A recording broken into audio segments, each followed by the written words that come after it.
and welcome to Talking Bottom. I'm Ange Pearson. I'm Matt Brooks. And I'm Paul Tanter.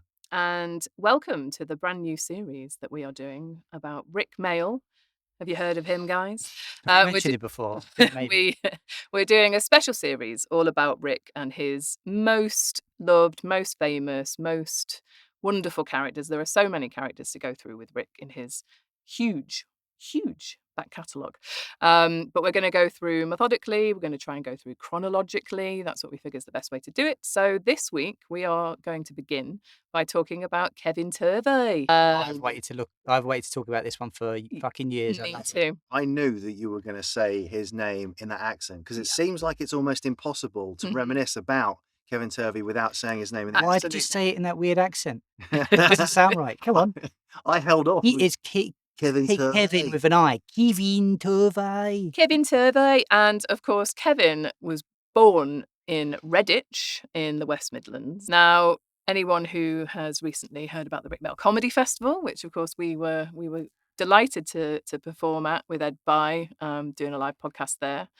That was held, of course, in Droitwich Spa.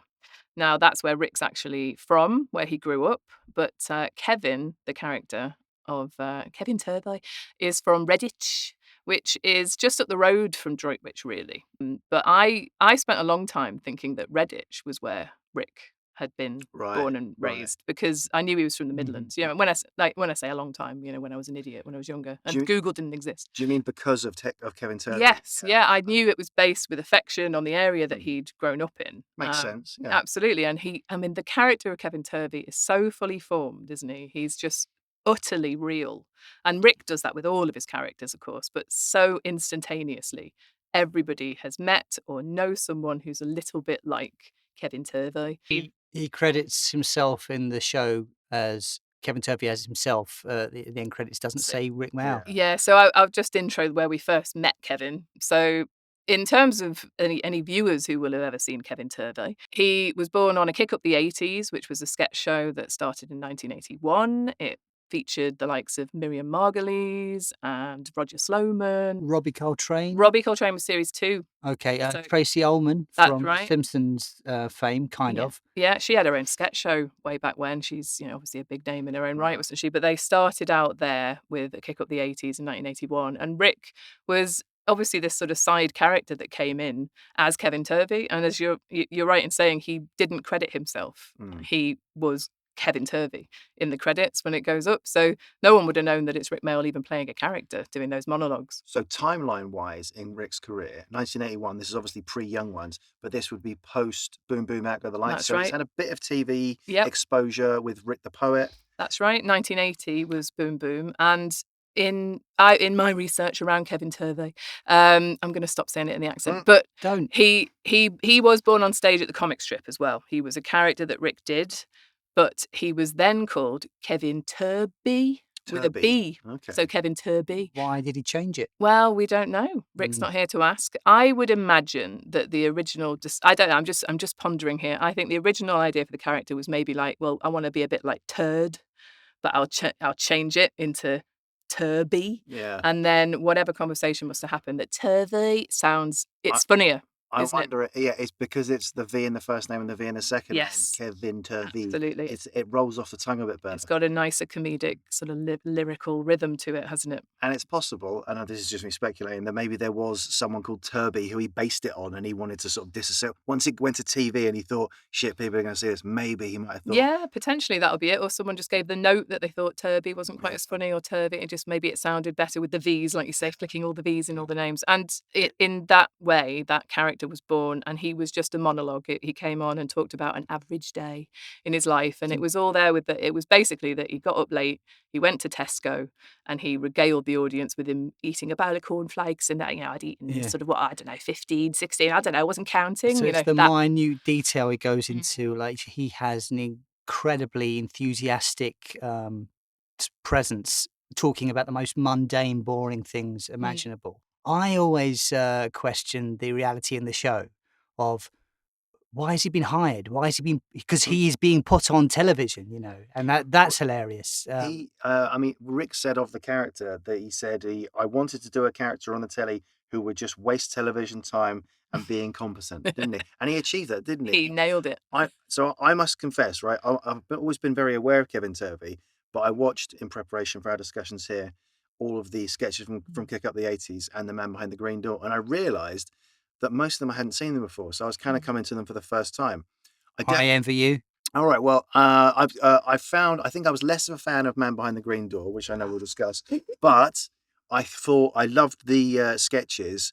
I mean, for one thing, I totally recognise everyone knows someone like that, someone who they start talking and telling a story, and by the time they get about halfway through it, you sort of wake back up in your own brain and realise that they're still going at it. You tuned out half an hour ago, and the story that they're telling now is nowhere near the story that they started on. Oh, I mean, Kevin never gets to the end of a story, does he? And what I Yeah. love about it is actually within all of the dialogue that he has, he's heckling himself, he's escalating thoughts, he's going off on tangents, he's absolutely wrapped up in his own little world, isn't he? And Yeah. he cannot, for the life of him, get out a story. Yeah. In fact, it's that comedy conceit that he's a character who wants to be an investigative reporter, but he cannot keep his eye on the detail. Yeah. Or He cannot. or it's the details of the wrong things that he labours on. So like when he goes, I went down Tesco because they got loads of milk. No, they got loads of milk down there. And that's the thing that he sort of Some of my favourite things are when he'd say, "Oh, I've got to go downstairs." Or well, the only other option would be to smash a hole through the wall and jump. All the things that, of course, you would never think about doing that, but he takes the time to correct that thing. Oh, in case you were worried, I didn't mean that, you viewers. Some of my favourite parts of him is the first couple of episodes start where he's all quite somber and he's sort of taking it seriously in a way. But I think from episode 3 onwards, they're only like 4 or 5 minute sketches, these episodes, I should say. I like it when he comes in pre-annoyed over something that's happened to him that's nothing to do with the investigative subject. That, like, Keith Marshall's accused me of nicking his bike. I didn't nick it, just moved it around the corner. I didn't nick it. Anyway, Yeah. today we were on such and such. He's taking that moment on telly to pick his own battles with someone else and that nobody else in the room knows whatsoever. And yet, what I love about the Kevin Turvey monologues, or whatever you want to call them, they are what have survived, really. I mean, Rick became so popular that Kevin Turvey Investigates was released on VHS in 1989. That's a full 5 years after these were broadcast on telly. As far as I'm aware, I'm not sure whether the entire Kick Up the 80s sketch show was ever released. No, they're on YouTube, but I don't think there's no DVD or VHS as far as I'm aware. Because that's how popular Rick was, obviously. And that's how I first discovered Kevin Turvey and The Man Behind the Green Door. I remember being so excited when I discovered those VHSs in, I don't even know what shop it would have been. It would either have been Woolworths or maybe even some charity shop somewhere. Yeah. It was gold. I remember that exactly. New feeling Rick. That. There's a gold dust one, the Man Behind the Green Door, and the rarer of the Rick stuff. The amount of times I rewatched The Man Behind the Green Door. Like, going back to you saying you envy Paul for not having watched Kevin earlier, I pity you. I spent so much of my time. Obviously, I watched Drop Dead Fred, and I, of course, watched Bottom, and I, of course, watched The Young Ones. But actually, I think Kevin Turvey, with his very, very charming, innocent look on life, was something that I guess I was still a young girl, teenager. Like, it just really spoke to me. All of his ridiculously shy but well-meaning things, and he's getting himself into all sorts of trouble.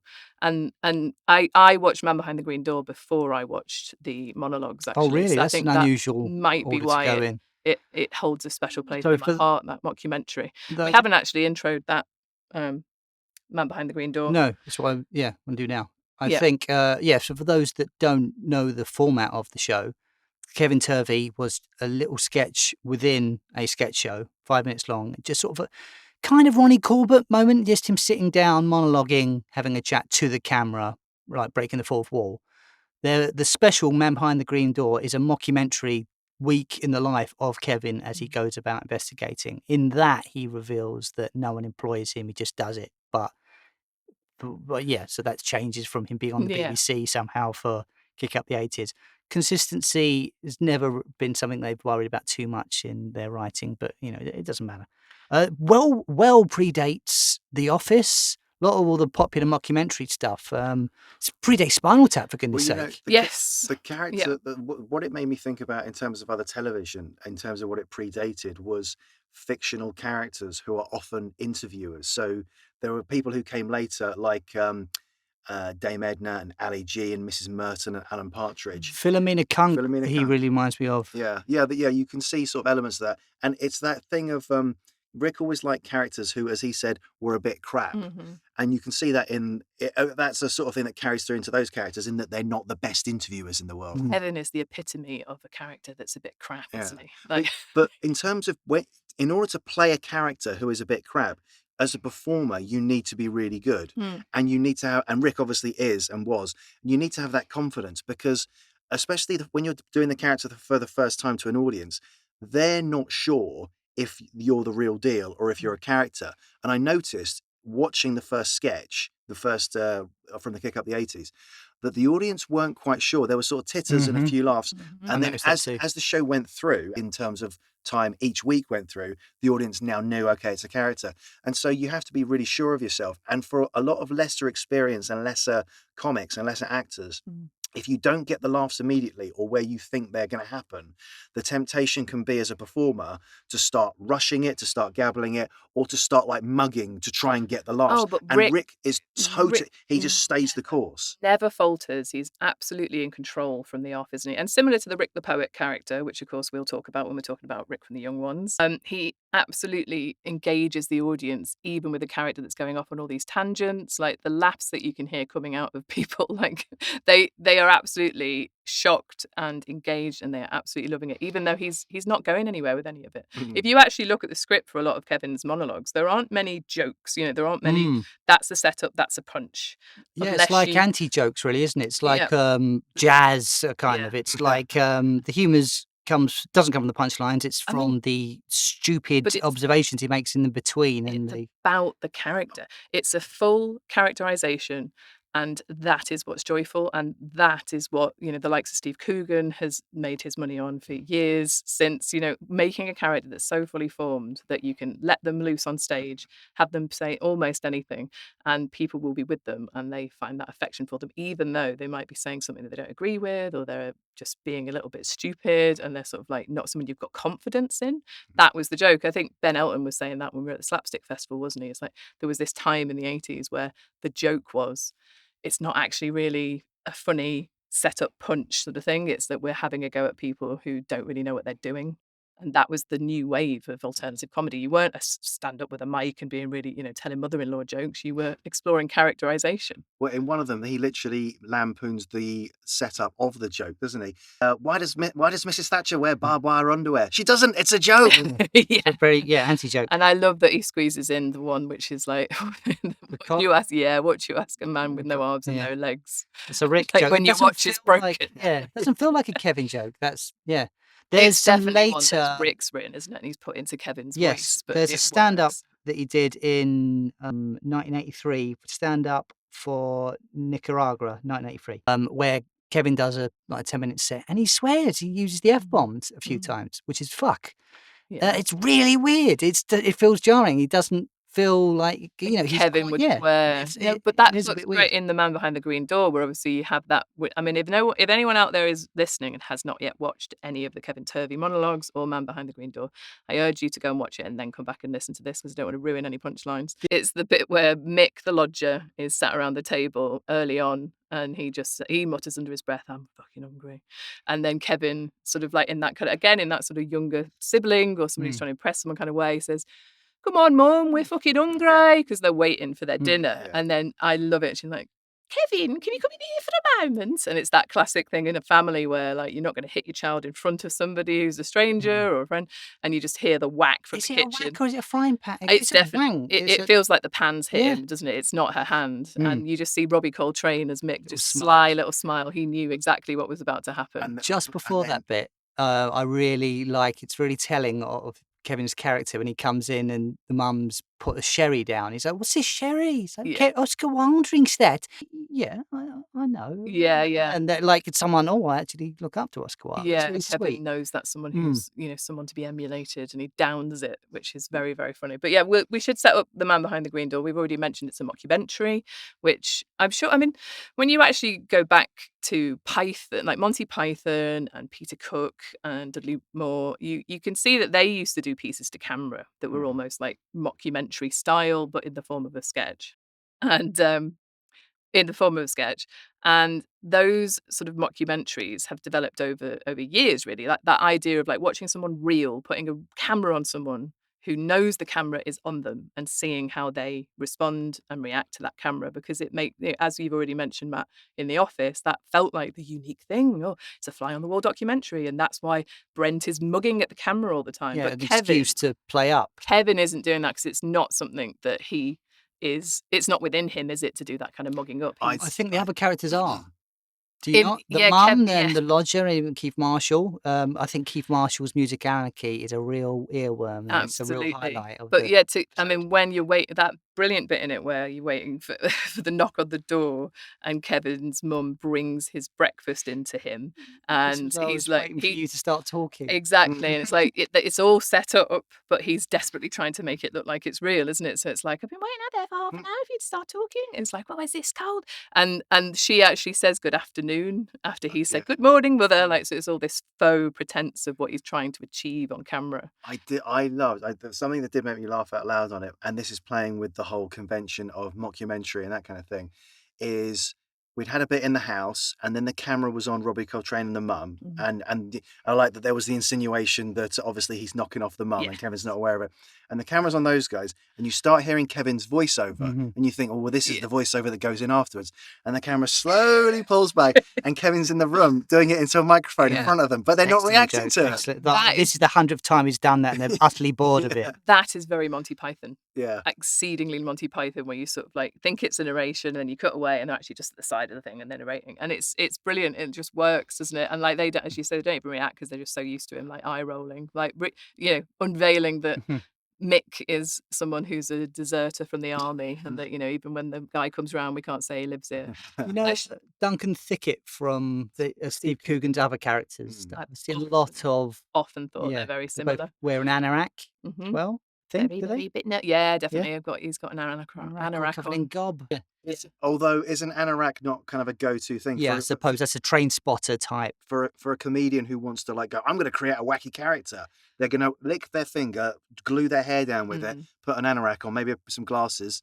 I think it sounds a little bit like I'm not wearing an anorak. No, but you're absolutely right. It's a comedy trope, isn't it, to make someone who's a little bit sad who's in their anorak, like zipped up and like greasy hair. But I also would like to say, I went in my research for this, because I've never really looked into any inspiration behind Kevin Turvey, because of course it's a common thing that you have through going back through different comedies, that there'll be sort of slightly sad characters that will come to the fore. And as you say, like Duncan Thicket is absolutely similar to Kevin Turvey, but he's not the same, is he? No. He's very, very nervy, but in a different way. And he's trying to be a stand-up comic. Yeah. So that's Coogan observing all the nervy stand-up, the hopefuls that he's seen on the circuit, and they've got this dream, but they're just no good at it. In a similar way to I'm an investigative reporter. It's a misplaced confidence which they have in common, but they could be cousins maybe or something. They're not the same for sure. No, definitely not. But there's that similar theme in there because we're all. How many characters are there in life?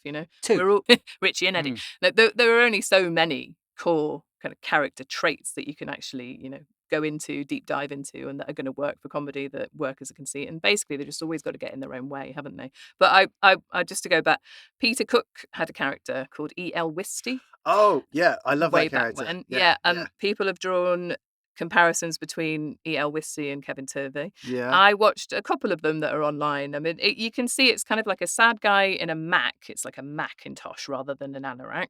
It was like 1965 when I'm watching it. It's black and white.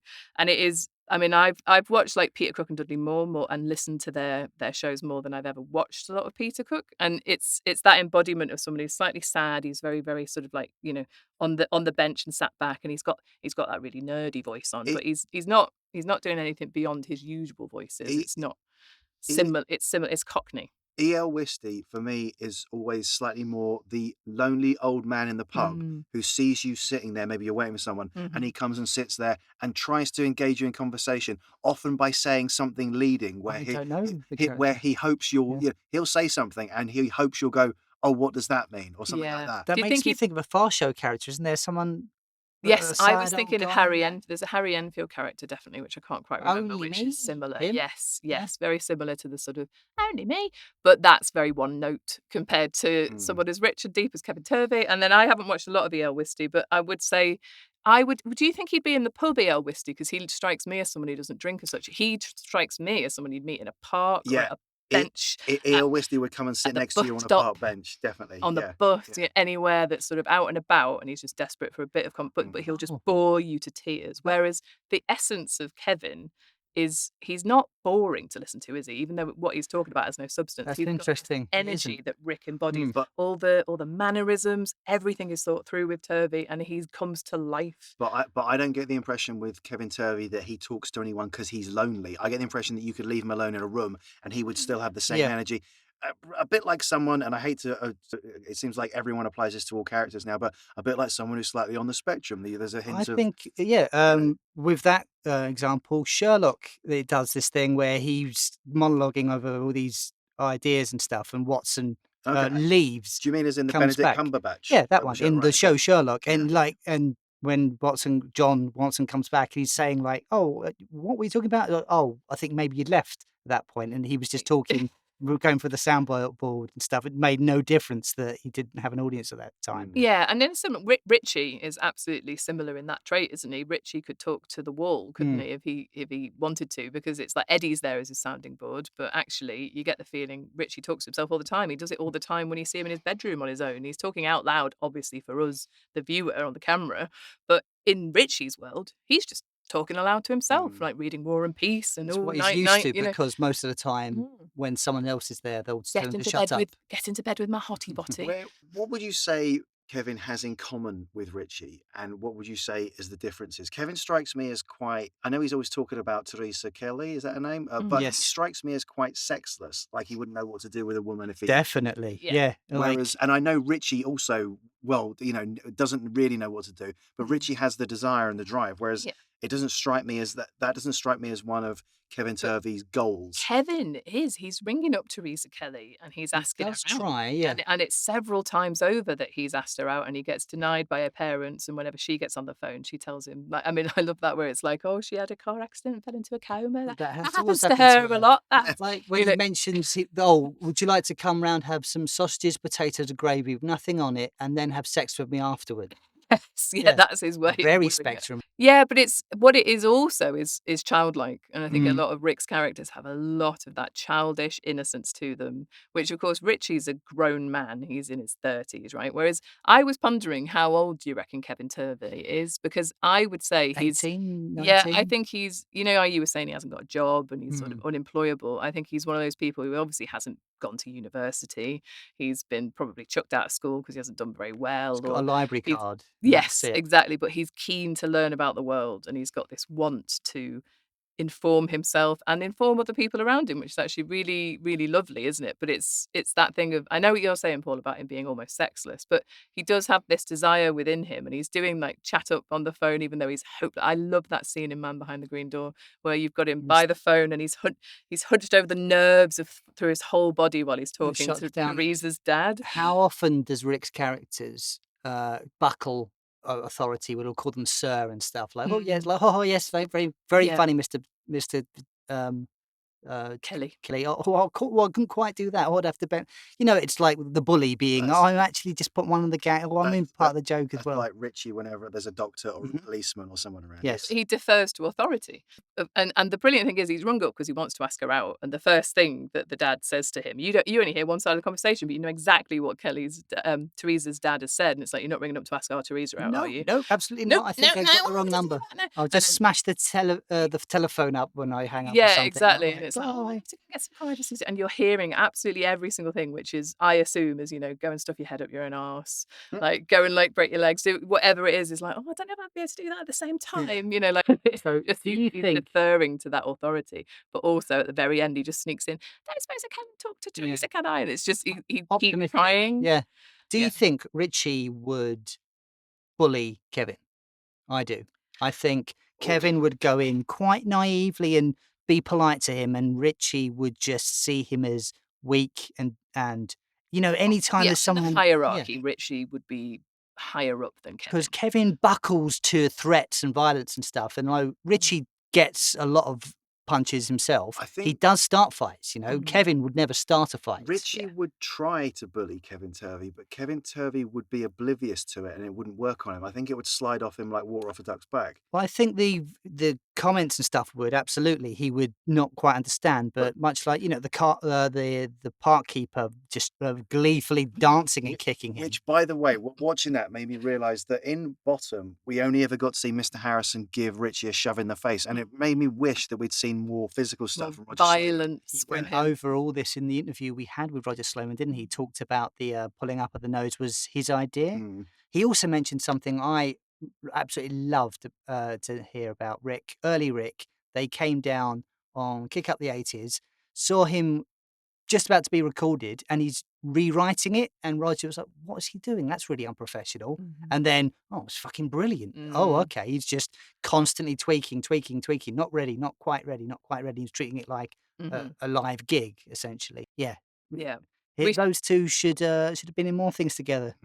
I do. I mean, that's the thing. Roger Sloman was obviously in a Kick Up the 80s, and that was presumably where, obviously on the circuit, that's how they met. And I do wish there was more Mr. Harrison, as you say, Paul, being violent, because that scene with the park keeper where he comes out and he's immediately poking like the rubbish like stick in his face. Now and that's kind of a callback. Leisure, the sixth sketch of Kevin Turvey, he mentions drinking a pint of Pernod and then going to sleep in the park, and a bunch of slugs start like stinging and then he wakes up with a violently stabbing sharp pain in his forehead, and a park keeper Absolutely. I'm assuming it's the same park keeper. Well, this is the thing. I mean, we haven't mentioned actually that Rik co-wrote Kevin Turvey's monologue. He wrote The Man Behind the Green Door with Colin Gilbert, who was script editor for A Kick Up the 80s. And he also, I mean, people will probably know his name. He was the producer on Rabsy Nesbitt and Still Game, and a load of things in sort of late 80s, early 90s, basically. And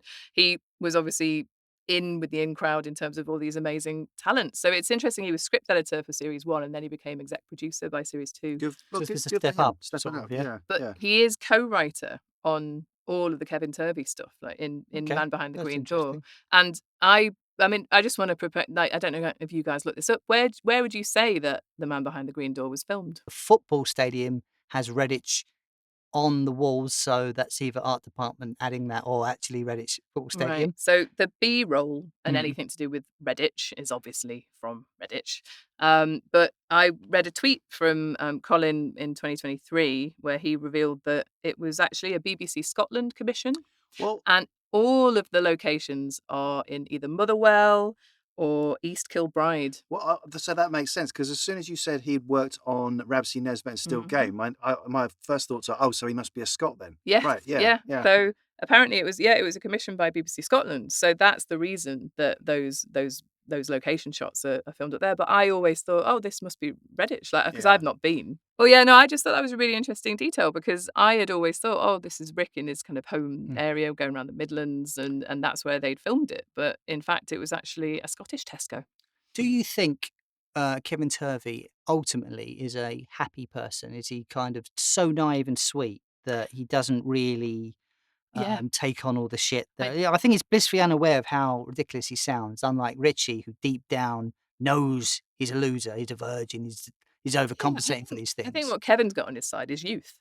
So Kevin is still, get better. Like I say, I think he's like 18, 19. He's got a lot of motivation to achieve something with his life. He's got all that sort of, I really want to do this, I'm filming. I mean, he's got a camera crew following him. He's, if you take it away from the mockumentary, like, why is this crew following him? It's he's doing well. He's got people interested in what he wants to put out there, and he's got a future. He's got youth, and he's got a lack of real self-perception. He doesn't see what the real him is that everyone else sees, and that's what gives him partly that confidence. Eternal optimism. On that subject, then, would you say we have more empathy towards him, or we're ridiculing him when we watch him? Are we on his side? Are we laughing with him or at him? I think it's a split. I think it's a mix. It's What a the- cop out! Come No, on. it's a bit Well, of no, both. it doesn't have to be one or the other. Yeah, because that's how nuanced and involved all of Rick's characters were. Sometimes you're absolutely on the side of them and their logic, and you're really sympathetic. And other times, no, like Richie or Kevin, or they've stepped out of line and actually they deserve the smack round the head, or they deserve The mockumentary element of it, be the cameraman says something, and you don't even hear it, does he? He says something about how stupid. Well, I'm not that stupid. Pardon? Yeah. All right, mate. All right, mate. Yeah. That's straight from his, I presume, when he was on stage. Because when he does Rick the Poet as well, he does a lot of that sort of, shut up, and then sort of pretending to hear something from the crowd and then responding to an imaginary heckle. Absolutely love that. It's like, all right, mate. He's absolutely eternal optimist. I think Richie is also an eternal optimist. I think they've both got that in them, So haven't is they? this an extension of Rik Mayall, the person, this eternal Now optimist? we are getting philosophical, aren't we? Because I don't think, because what I do also love about the detail that Rick, in his early days, wanted to.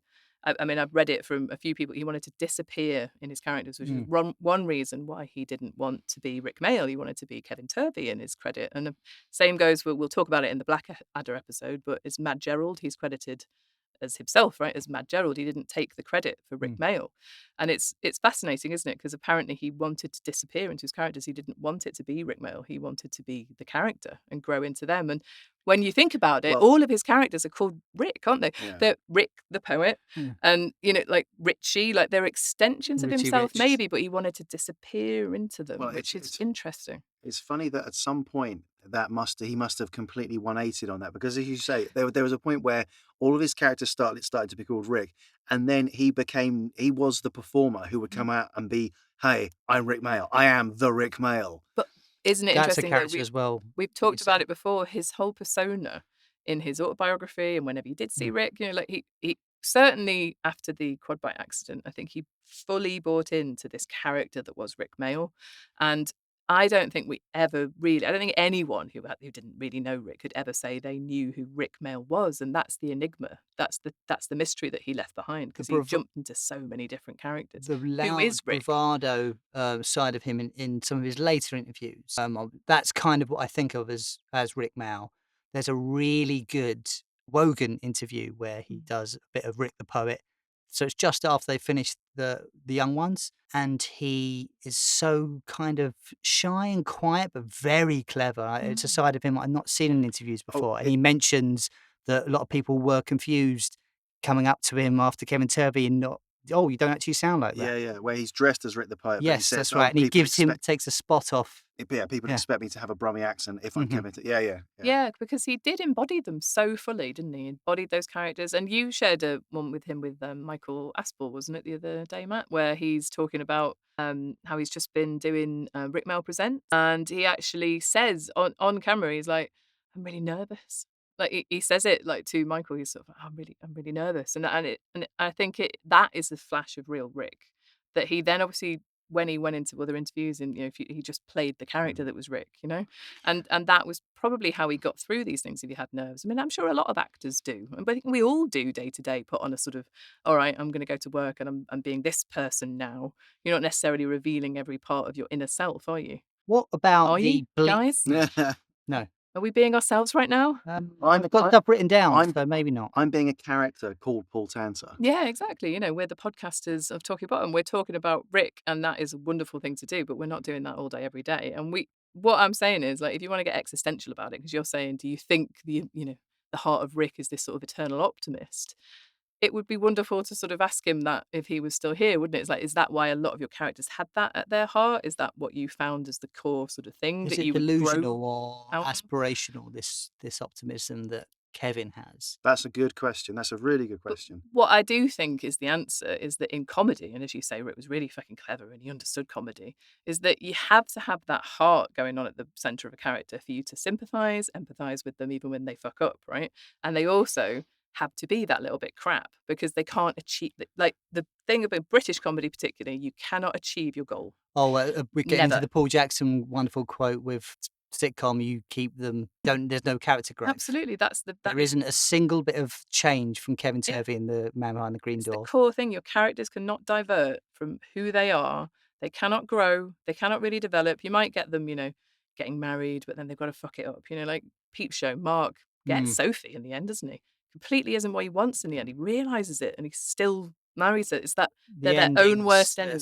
they're in the same position as well, They aren't they? have to fuck it up Mm. for themselves. Obviously, we're diverting from Rick here, but like Kevin will never ever achieve being a paid investigative reporter. I mean, obviously, the conceit around him being filmed by this mockumentary crew is probably that they're like, for all we know, that documentary that was then going to go out, like in terms of that crew filming him, this was a completely different topic than what Kevin used that footage for, and he Do you put out think as the they man might have behind the been green door. a film student themselves or something that was just doing something for an assignment? It's And never explained, is it? But it could just be who's this local loony, and let's have a look at what he does day to day. But it's the brilliant thing is it doesn't have to be explained. The Office being a documentary, it's like that wasn't who was watching that. You know, Yeah, in the yeah. world of Yeah. The Office, it doesn't matter, does it? Yeah, no, you don't have to explain the setup of. Oh, yeah, this is a documentary. Where it's just what, just like in the same way you don't have to set up on Peep Show any explanation of the fact we're in their heads. It's just the way the format It's a is. brilliant Mm. way to see these characters. Same with Here We Go recently. It's like, the teenage kid is filming them, and you sort of after a while just buy into it. Right. You're not like by series 2, 3, I think they're on now. You're not like you're a bit like, why is this kid still filming his family? But you're just like happy to see the action. You know what I mean? You're not like, oh, this is crap, therefore, because it doesn't make sense. The bleakness and mundane world of the 80s is really captured incredibly well with Kevin Turvey. Mhm. Is there anything that he goes on about that stands out to you or brings back memories? I mean, we were children when the 80s happened, but still, I think about the 80s quite a lot because Back to the Future is my favourite film. It's one of the Yeah. main reasons. But Mm. yeah, I think the anorak, him talking about Tesco's as like him wandering around a car park in Tesco's, just can imagine like it being all overcast and grey. The little details of him pulling a carrier bag's handle up to make it look like a prostitute Yeah, make a bag. handbag, but Yeah. something really cheap. I know. And actually, while we're talking on that, I think it's time for a word from our sponsor.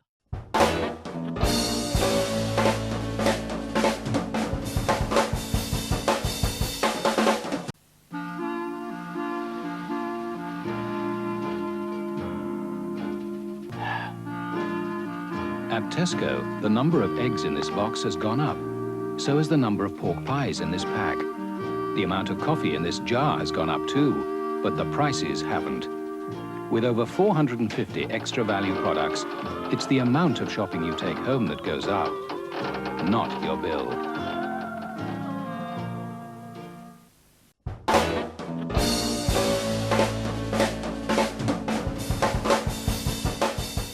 Those monologues were really dense with a lot of good material. I did think that right when I was watching it, in that there was, because he delivers it quite fast in a lot of bits, a bit like Ben Elton sort of machine gunning a monologue.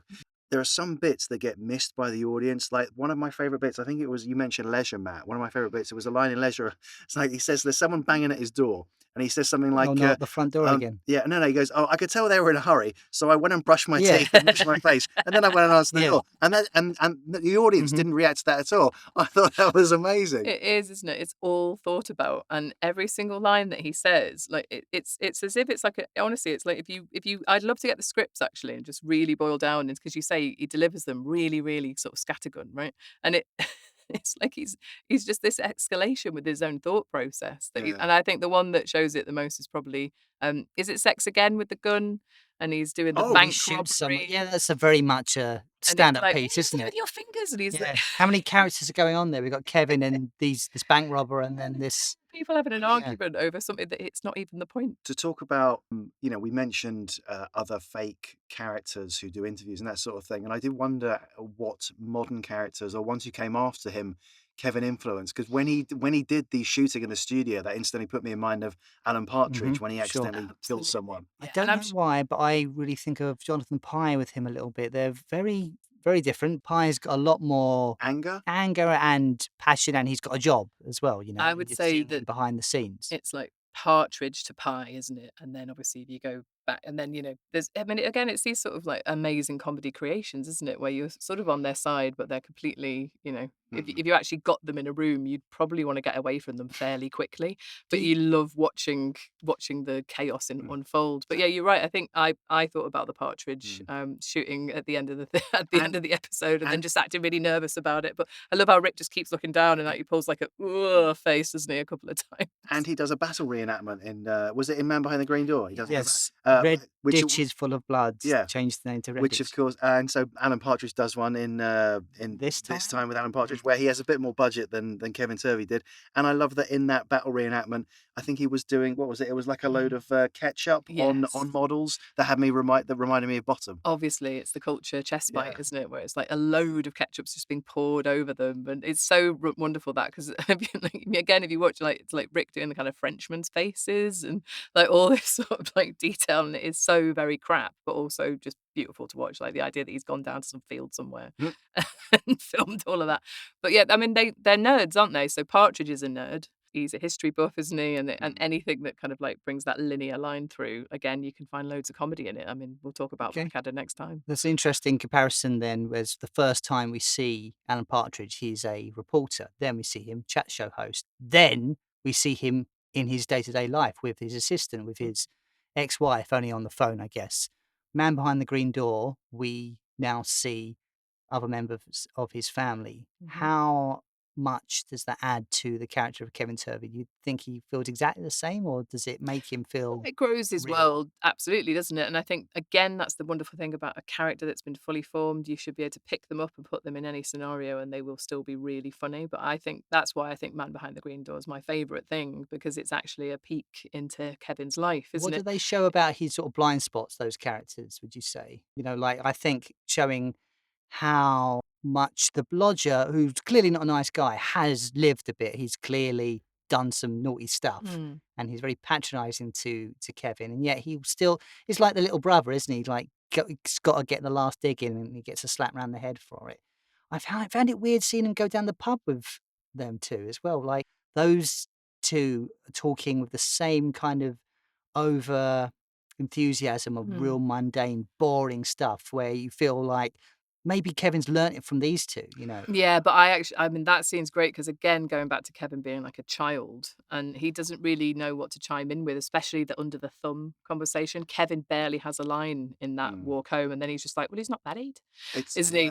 And he just and I think I mean, if you want to again sort of put on your sort of like top hat and tails and say what you think they're trying to say in that scene, it's actually like the amount of shit that men can talk down the pub, and they'll have a go at each other for being under the thumb and all that. And like I think Rick's just sort of trying to sort of say this is all nonsense, all this bravado. Yeah, there's there's a complete lack of insight in his topics he comes up with. Like the audacity to go over a subject. I'm like being ironic with what we do here, but like to go over a subject and bring in absolutely nothing new to it.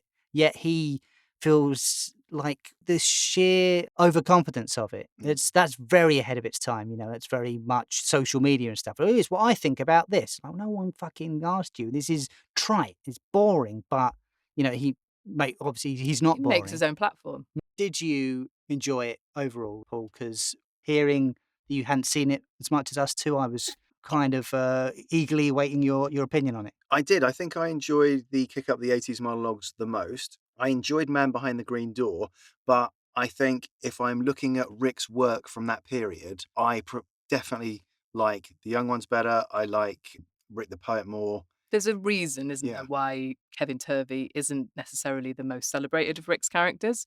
I think there's a real affection for him because, let's face it, along with Rick the Poet, Kevin was what he started on stage with. Obviously, he did the Dangerous Brothers act with Aid, and the things that survived were actually the things that were the most, like, resonated the most or had the most sort of, like the character you could really do a lot with. Whereas I think Kevin, as much as we're saying he's a rich, wonderful character, you believe in him, what else are you going to keep doing with Kevin necessarily in the way that he did with Rick the Poet by turning him into, Rick the Student, which He is could slip into Kevin Turvey again later times, like having not touched on it for years. That stand-up special we got to see with Andy Delatour's the support act. That Right, one. yeah.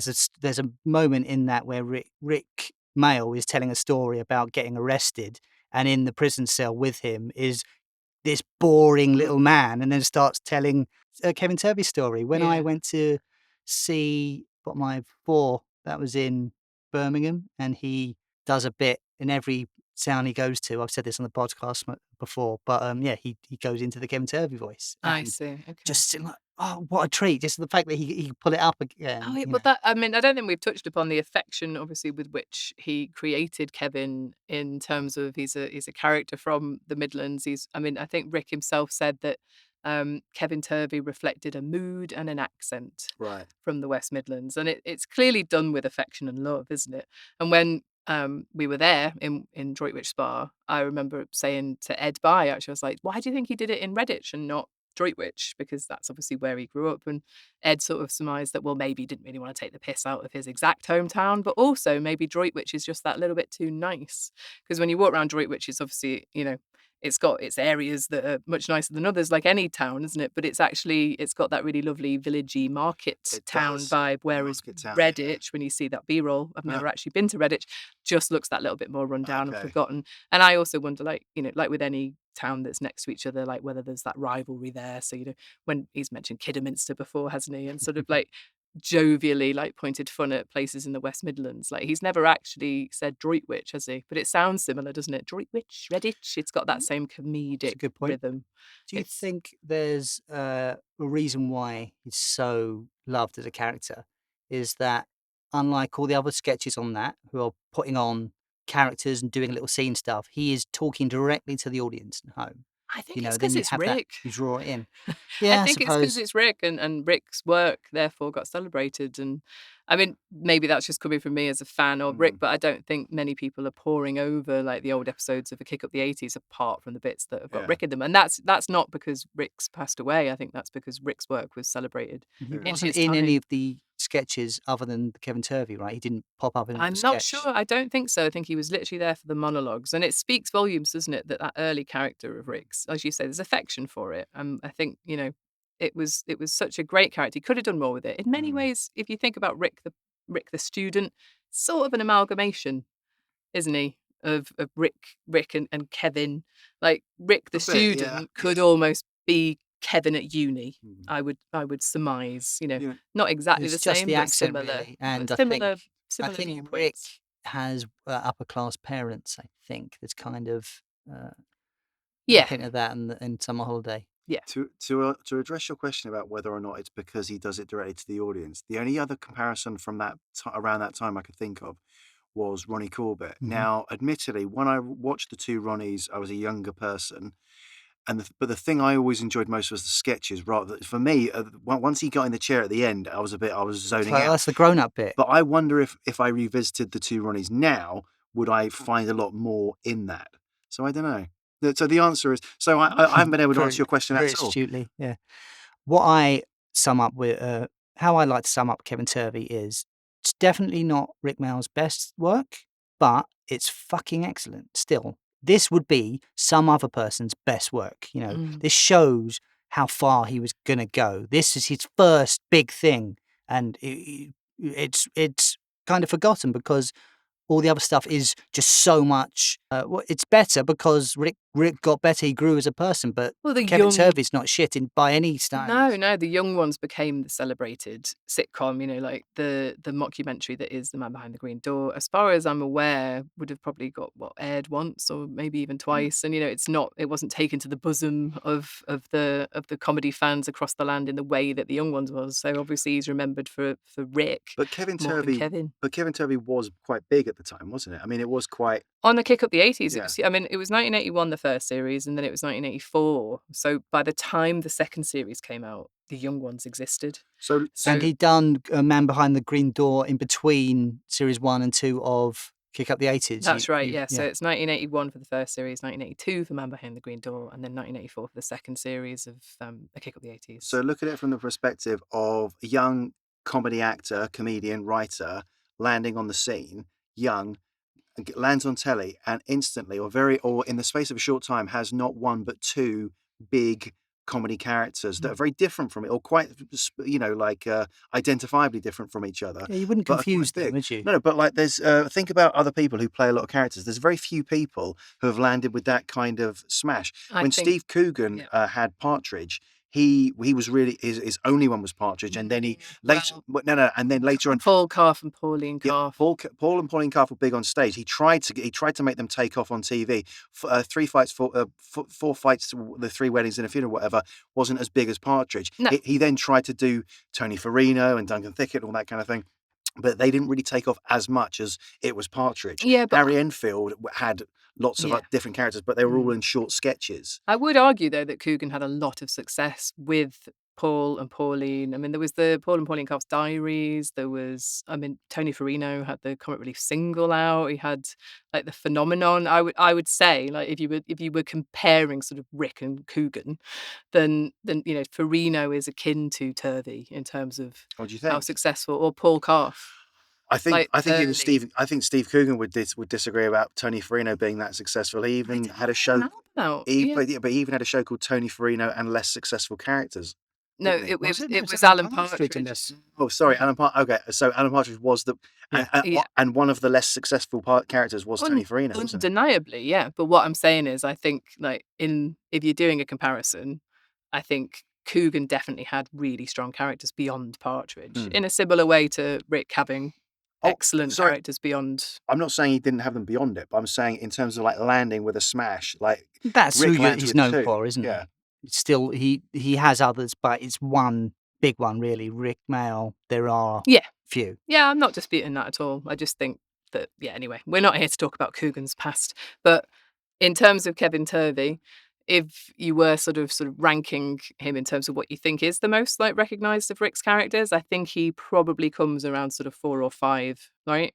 If you're going to go Richie, Rik the Poet, obviously Flash. Personally, I would agree, but I think the average man on the street, woman on the street, hasn't heard of him, and I think that's a shame. I think he's maybe the most underrated of Rik's characters. But the average man or woman on the street now, it's heartbreaking. People but don't not even a lot fucking know of who them the young heard ones of- is. They don't know who Rik is. Have you been out there? Have you seen what the average person's like? They're horrible. Exactly, and they don't know what they're doing.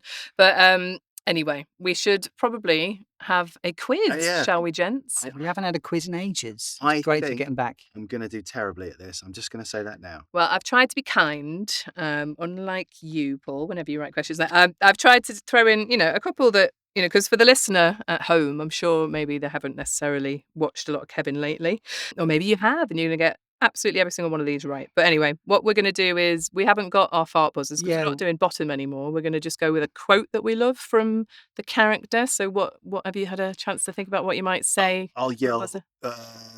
Teresa Kelly. Okay, I'm going to say Kevin Deere. Okay, well, I'm going to have to hastily Now, change if my you first don't- question because then Paul will immediately get the answer right. Okay. Can I answer that question? Do you get deducted for points if you say the quote in not a Kevin Turvey accent? No, there'll be no deduction of points for that. Right, so you're going to say, Give his ear. and you're going to say, Teresa Kelly. right. I'm not Ingrid, doing it in an you're not accent. doing it? No. Right, well, you've lost. No, okay. Right, I am going to change the opening question because it's too easy, clearly. So in The Man Behind the Green Door, Mick, the lodger, comes in to Kevin's bedroom in the morning wearing what? His mother's not. Kevin's ear. His mother's 90. Correct. What are you doing? But he doesn't wear. I told you I don't wear pajamas. Yeah, I know. I love it. And yeah, you said earlier, Paul, that you thought it was insinuated. It's just It's just, isn't it? It's plain for all to see, apart from Kevin. Right. Okay. So that's one to Matt. Question number 2. Kevin's friend, played by Ade Edmondson in Man Behind the Green Door, is Keith Marshall. In The Man Behind the Green Door, Keith Marshall and his musical Anarchy is played. Can you name the instruments he uses in the song? Kevin's ear. Right. So an electric organ. Right, he presses that to make it start. Is that what that thing's called? Like an electronic keyboard? Yeah. Carry on. It's yeah. Nearly there. A guitar. Not the answer on my card. A guitar and a verbal version of a saxophone. That's what I was looking for because I wanted 3 there. So yeah, it's a classical nylon string guitar, a Casio VL1 combined calculator, monophonic synthesizer and sequencer, cutting edge in 1981, I believe. Was it ever And- cutting edge? Well, it was then. Hmm. And there's a saxophone break in which, of He- course, he performs vocals. That makes me think of Jack Black in Tenacious D. He likes to do what he calls a ventrilo solo. Uh-huh. 2. Who to you, Matt? Yes. I mean, considering Paul's only watched Kevin Turvey very recently, it's not there in the noggin. Right. Okay. So here's a question. Making guest appearances at the end of The Man Behind the Green Door as part of Kevin's band were Simon Brint and Roland Riveron. What was the name of their 80s comedy music? Teresa Kelly. Oh, sorry. I thought you were going to say Pure Sex. Oh, I mean, you've got one word, right? Real sex? Not quite. Think. Full sex? No. I don't know it either.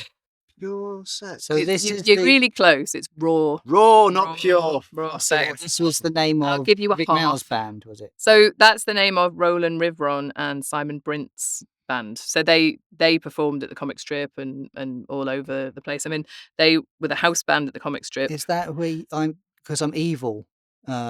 Rik Mayall does some. Yeah. Is that with them? I think so. Yeah. Yeah. I mean, apparently, they toured with Rick as Kevin Turvey and the Bastard Squad, featuring the Young Ones live. They toured with Nigel Planer when he did Bad Karma in the UK. His tour is obviously Nigel, and with French and Saunders and Two all real kinds. unsung heroes of comedy. And they were also two of the Bum Notes, alongside Aid and Charlie Higston. Wow. So Okay. there you go. They really were a big part of all the music that's come in your ears over the years. So we'll say half a point for you for getting sex right. Okay, thank you. So that's 2 to a half. I mean, if you were listening earlier, you'll know the answer to this. Who is credited as a co-writer? Teresa Kelly. Colin Gilbert. Yeah. That's correct. I And like it when the questions are revealed earlier. yeah, well, sometimes it just comes up, doesn't it? So that's 2 to you, 1.5 to Paul. Oh, we're catching up. In the man, it's all about Man Behind the Green Door. I should have moved these around. In The Man Behind the Green Door, what public service employee is the first target of investigation? Kevin Turvey. You're meant to say Kevin's ear, but carry on. Oh, I said Kevin Deere. Kevin's ear, a park warden. Keeper's on my Park card. keeper, but yeah, okay. How did Okay. you put the keep off And the I grass? was just going to say for a little bonus, and who's he played by? Roger Sloman. Of course, legendary. I won't okay, take the right, bonus. That's right, fine. right. Yeah. Brilliant. Okay, so The you've game got for a laugh as well, he says, just before he interviews him, a nice 80s reference. Let's see if he is game for a laugh. yes, yeah. So- Okay, so so that's that's three. 3 to 1.5. What song is it that Kevin sings at the end? Kevin's ear, downtown. It's a great correct. cover of it. I like it. And he starts off very Kevin and becomes Rick at the end. Yes, absolutely. Screaming. Okay, so that is now 4 to you and 1.5 to Paul. So you're going to have to catch up, Paul. Come on. Question number 7. Name the man that Kevin shoots with a gun in the Sex Again monologue in A Kick Up the 80s. Kevin Deere. Looking for a Is first it name. Brian? Martin. No. I thought that was, interesting. Okay. Did you? And question number 8. In Depression, the monologue, Kevin describes his mate, his pet. Please, could you describe that animal? Kevin's ear. So he describes it as a turtle, but it was a rat with a saucepan sellotaped to his back. Or mouse, rat, or something. Very I mean, you are basically there. What's it strapped to his back to make it look like a Like tortoise? a little saucepan, I thought, a little plate. Plate. Okay. You're correct. Yeah, I was looking for plate. Dave the tortoise. Mm. And it's a rat that Kevin's put a plate on his back. All right. Well, I mean, Matt's run away with this, but let's just do it for fun, hey? Fun. So I think is that 5, and you've got 1.5. Number 9. Beans, sausages, cornflakes. In Tesco, in The Man Behind the Green Door. What does Kevin liken the supermarket to? It's an event. He likens the supermarket to an event. No idea. I can't remember. An event that takes place every year. Teresa Kelly. Christmas. No. No. It's like a music concert or something. Oh, you're close, you're warm. It's the Eurovision Song Contest. There's things from all different countries. Is the Yeah, thing. It exactly. and then does like Australian accent for Australian pears and Yeah, more racist ones. absolutely. And I was gonna carry on with the theme of that question, but if you don't remember the Tesco bit, you might not get all these. But what 4 items does Kevin sort of describe in varied ways while he's going around Tesco based on the country of origin? You can have a stab. Even 2 out of 4 of these? Yeah. So Spanish pears. No, not Spanish pears. Australian pears. Yeah. Bananas. No. Rice. No. We could just name anything in the supermarket, right? It's Let's just It's German sausage, porridge, Australian pears. And then I just wanted to bring this up because it did make me laugh rewatching this. It's spaghetti. And Kevin's doing this very, very overtly racist accent for saying spaghetti. Presumably it's some sort of comment on the Chinese inventing noodles, but it being the spaghetti aisle. He just got it wrong, you think? I don't know, because he's doing... he does the eyes. He does the eye. I just wanted to bring it up because I feel like some people might think that we were skipping over that, but it's that childlike innocence of the 80s, I think, that people did in the playground. But it is, questionable as to Kevin going crazy in the supermarket. I had a tiebreaker, but you don't need it because Matt's run away with that one with, I don't know, 7 or something like that. Well done. I had 10. like about 15 years more practice than you. So this is all quite new to you. It's more than 15, isn't it? When would you have first watched Turvey? I don't know. Yeah, about the same time I was watching Young Ones, I think. Yeah. It was, so... Yeah, years and years. Right, well, that concludes our episode on Kevin Turvey. We hope you've enjoyed listening, everyone. This is, of course, the first in a series of specials about Rik's different characters. If you haven't enjoyed this one, hopefully it's because you didn't really want to listen about Kevin Turvey, and you want to listen to many more of Rik's characters. We're obviously going to do Rik from the Young Ones. We're going to do Drop Dead Bread. We're going to look at Lord Flashheart. We're going to cover all the biggies. Overall, would you guys recommend Kevin Turvey to someone who's not seen it before? Yes. I would recommend it. I would say I'd recommend it mostly to Rik completists, to Rik fans. If you're not aware of Rik's other characters, there are other ones I'd recommend first. I'd be recommending some of the ones that I consider to be slightly more iconic and memorable. It wouldn't be what I would say. Deep cut, deep reference. You've got to watch Rik Mayall. This is the first thing I'm putting on by any stretch, because I know it's an early character, but in terms of what he did after Kevin, it's obviously been put it something above that's much Cat more iconic. Yeah, I would actually above old Richie. But thanks for listening, everyone. If you're not already following us on socials, please do. We're at Talking Bottom, and look us up. Tell us what you thought of the episode. We're also at 11 Mafeking Parade at gmail.com. If you have any comments or if we've missed something out, please let us know. And also a new one, we're on YouTube. All of the past videos are on there with a nice Talking Bottom banner. No actual video footage, but it's another platform to listen to us on. See you next time. Goodbye. Bye.